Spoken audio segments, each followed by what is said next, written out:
Hi,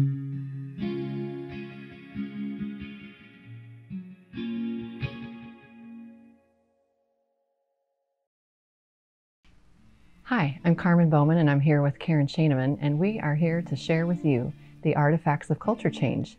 On this video, we're going to share what the differences are between the original artifacts and the new 2.0 version. So here we go. What's the difference?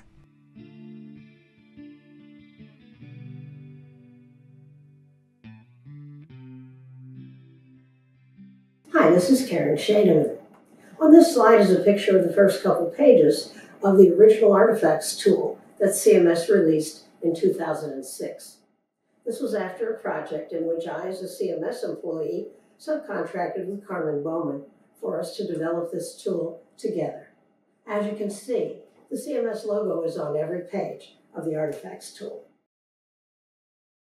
So the original artifacts of culture change was designed as a tool for nursing homes to use that would show them what others were changing and encourage them to make improvements in changing institutional culture and promoting resident-directed living.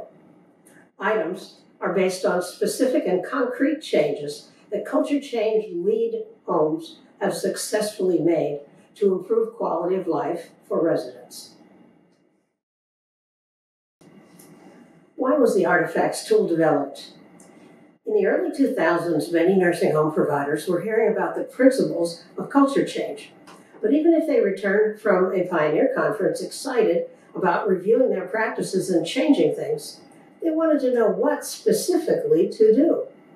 If you look at the philosophy of changing from institution to something nearer to home, it leads to these changes. Residents being well known as individuals and also having more decision-making over their own lives. It leads to policies and practices changing to reflect culture change principles. It leads to physical environments becoming closer to home and to team members having periodic training in how to unlearn institutional practices. So since one home changes some things and another changes other things, how does a home gauge culture change progress? This is why the original artifacts of culture change was developed in 2006. How was the artifacts of culture change developed? Well, Carmen and I had been over years collecting information from early pioneers by visiting them and listening to their presentations at conferences. I brought the findings to CMS, and they agreed to fund a project to create a tool listing these innovative culture change practices. Why would CMS do that? Because CMS believed that innovations in changing institutional culture could improve quality of life, which is, of course, a major section of the federal regulations for nursing homes. The project included a panel of researchers who were guiding us, consultations with several culture-changing homes, and small pilot tests of the tool in its development.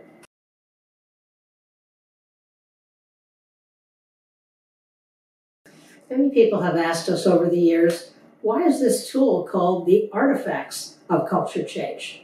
I came up with this word as I was thinking about anthropologists who study cultures that aren't around anymore. They go on digs, searching for things like shards of pottery and hieroglyphics that are considered artifacts or concrete markers of the philosophy and practices of a civilization.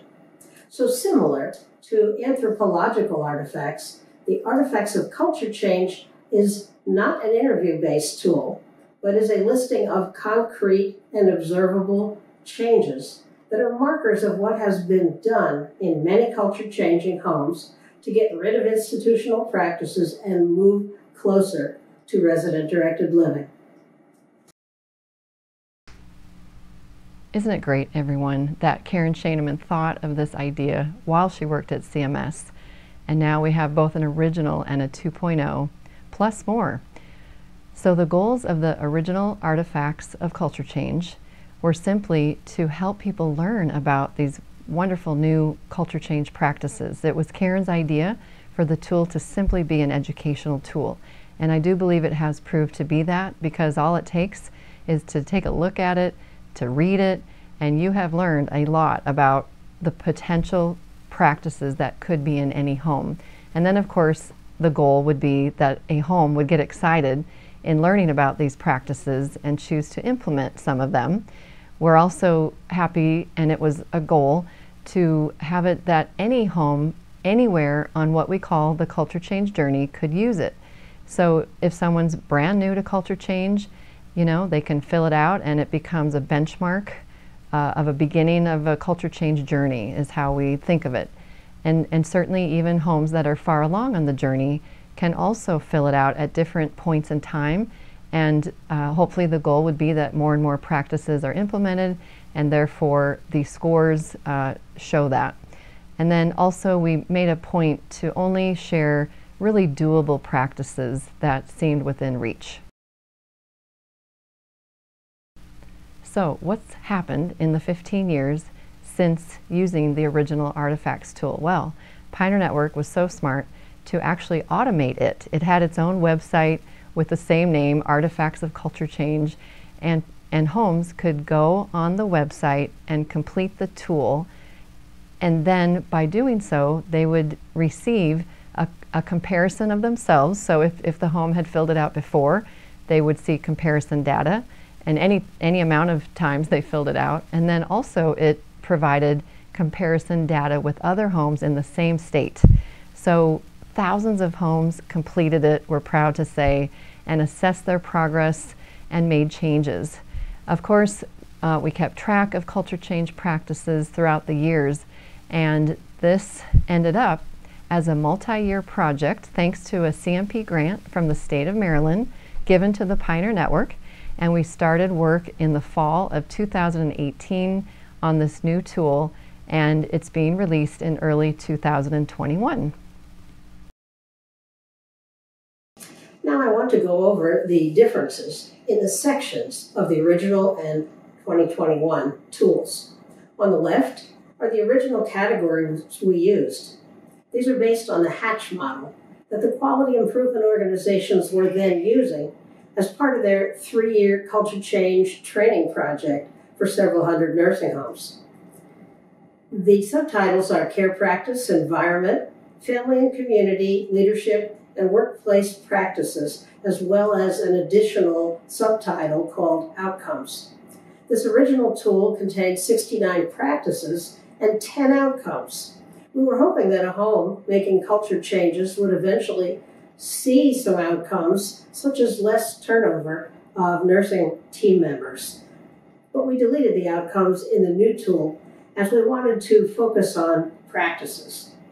Now for the new 2021 tool, we changed category titles to represent the types of changes we were noting as culture changing homes went deeper into changing their many practices. These categories now are resident-directed life, being well known, home environment and accommodation of needs and preferences, family and community, and leadership and team member engagement.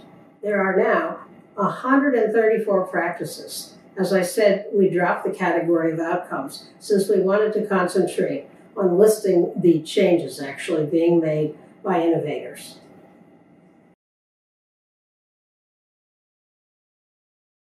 The original artifacts tool had numeric scores for subcategories and the grand total. Most practices scored 5 points, but a few major changes in the building scored much higher. We figured a home filling out the tool over time would notice a higher point total, but we have now found that to be unnecessary.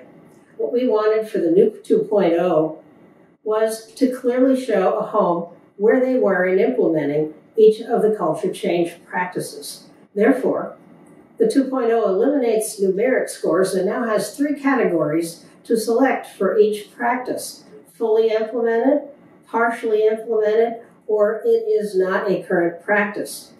Check marks are totaled for each of these categories, and homes can celebrate things they have achieved or are on the way to implementing and see clearly which things they do not have. So, how did we do it? Regarding the development of the Artifacts 2.0, we had many talks with many people. We purposely found representatives of culture change homes, culture change organizations, people who actually filled out the original tool many times, and as well as researchers. We put together an advisory group. We want to thank each one of them. It ended up being about 25 organizations, some of whom were CMS and the Eden Alternative, Plaintree, and again, researchers specializing in culture change. We also did a search of CMS guidance and included it at the many practices where CMS actually supports the practice. And we did an early pilot test of an early draft and then a second pilot test of a later draft. And the big news is we now have an Artifacts of Culture Change for assisted living. This was something we heard over all these years, and we finally did it. This tool now takes into account the differences between assisted living and nursing homes. So for instance, we took off the requirement for nursing homes that exists to have a medical director. We also took off those CMS references to CMS guidance, since that is national, federal nursing home regulatory language, and assisted livings are regulated by their respective states. And we added some language that is in assisted living, such as apartment and service plan besides care plan. Something else new are guidance documents for each tool. So there's a guidance for Artifacts 2.0 for the nursing homes, as well as a guidance for the Artifacts for assisted living. And on these guidance documents, we explain some practices in greater detail. In addition to the guidance documents that Carmen mentioned, we're pleased to announce that there are resource pages on the Pioneer Network website that give information about books, videos, and articles that will help a home to implement each practice on the tool. So for something like bathing without a battle, there are resources on how to implement these techniques. We're excited to release the new Artifacts 2 and Artifacts for Assisted Living, along with their guidance and resources. We hope you will find these tools helpful to see what changes others are making to get rid of institutional practices and improve quality of life, and to make changes in your setting. This is one of several videos available on the Pioneer Network website regarding the new Artifacts tools. The other videos are Introduction to Artifacts 2.0, Introduction to Artifacts for Assisted Living, How to Complete the Artifacts tools, and a last one on questions and answers. Thanks so much for listening.